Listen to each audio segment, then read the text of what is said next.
James Webb space telescope ने हमारी जमीन से तकरीबन 120 लाइट ईयर दूर एक प्लेनेट का जायजा लिया है। इस प्लेनेट का नाम है K2-18b और वहाँ कुछ ऐसी चीजें मिली हैं जो पहली दफा हमारी जमीन के अलावा किसी और प्लेनेट पर देखी जा रही हैं। साइंसदानों ने वहाँ कुछ ऐसी गैसेस के निशान देखे हैं जो मुमकिन तौर पर जिंदगी से जुड़ी हो सकती हैं। K2-18b एक एक्सोप्लैनेट है जो लियो कॉन्स्टलेशन में मौजूद है। ये प्लेनेट अपनी साइज और मैस में जमीन से तकरीबन 2.6 गुना बड़ा है। इसी वजह से साइंसदान इसे सब नेपच्यून कैटेगरी में रखते हैं, यानी अर्थ और नेपच्यून के दरमियान का एक प्लेनेट। ये अपने स्टार K2-18 के गिर्द हैबिटेबल जोन में गर्दिश कर रहा है और हैबिटेबल जोन वो जगह होती है जहाँ पानी लिक्विड शक्ल में रह सकता है।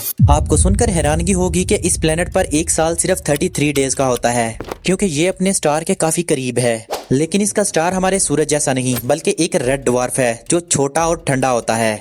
इसीलिए इतने करीबी ऑर्बिट के बावजूद K2-18b पर माहौल जिंदगी के लिए काबिले गौर हो सकता है। जेम्स वेब के डाटा ने इस बात का इशारा दिया है कि K2-18b एक हाइसियन वर्ड हो सकता है। हाइसियन असल में दो अल्फाज का मजमुआ है, हाइड्रोजन प्लस ओशन। इस थ्योरी के मुताबिक इस प्लेनेट पर हाइड्रोजन से भरी एक थिक एटमॉस्फेयर मौजूद हो सकती है और इस एटमॉस्फेयर के नीचे पूरे प्लेनेट पर फैला हुआ एक गहरा ग्लोबल पानी का समुंदर मिल सकता है। जेम्स वेब ने जब K2-18b के सामने से गुजरते हुए स्टारलाइट का एनालिसिस किया तो साइंसदानों को इसकी एटमॉस्फेयर में मीथेन गैस और कार्बन डाइऑक्साइड के वाज़ेह निशान मिले।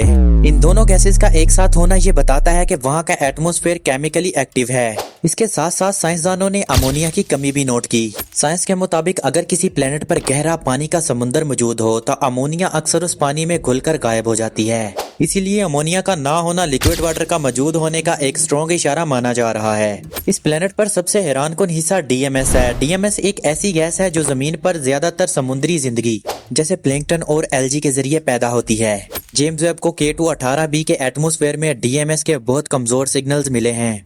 इसे अभी पॉसिबल बायोसिग्नेचर कहा जा रहा है, यानी जिंदगी का मुमकिन इशारा। साइंसदान इस डिस्कवरी पर बहुत एहतियात से काम ले रहे हैं। DMS का सिग्नल अभी फाइनल कंफर्मेशन स्टेज पर नहीं पहुंचा। इस प्लेनेट का रेड ड्वार्फ स्टार कभी कभी डेंजरस सोलर फ्लेयर्स भी छोड़ता है, जो रेडिएशन के हवाले से जिंदगी के लिए चैलेंज बन सकता है। इसलिए अगर वहाँ जिंदगी मौजूद है तो वो बहुत एक्सट्रीम कंडीशंस की आदी होगी। जेम्स वेब टेलीस्कोप मुस्तकबिल में अपना MIRI इंस्ट्रूमेंट यूज करेगी जो DMS जैसी गैसेस को और ज्यादा एक्यूरेसी के साथ डिटेक्ट कर सकता है। अगर DMS कंफर्म हो जाता है तो बायोलॉजी और एस्ट्रोनॉमी दोनों की किताबें दोबारा लिखनी पड़ सकती हैं, और अगर कंफर्म नहीं होता तब भी हाइसन वर्ड का कॉन्सेप्ट खुद में एक बहुत बड़ी डिस्कवरी है। K2-18b प्लेनेट ने इंसान को उस जवाब के बहुत करीब लाकर खड़ा कर दिया है जिसकी तलाश हम सदियों से कर रहे थे।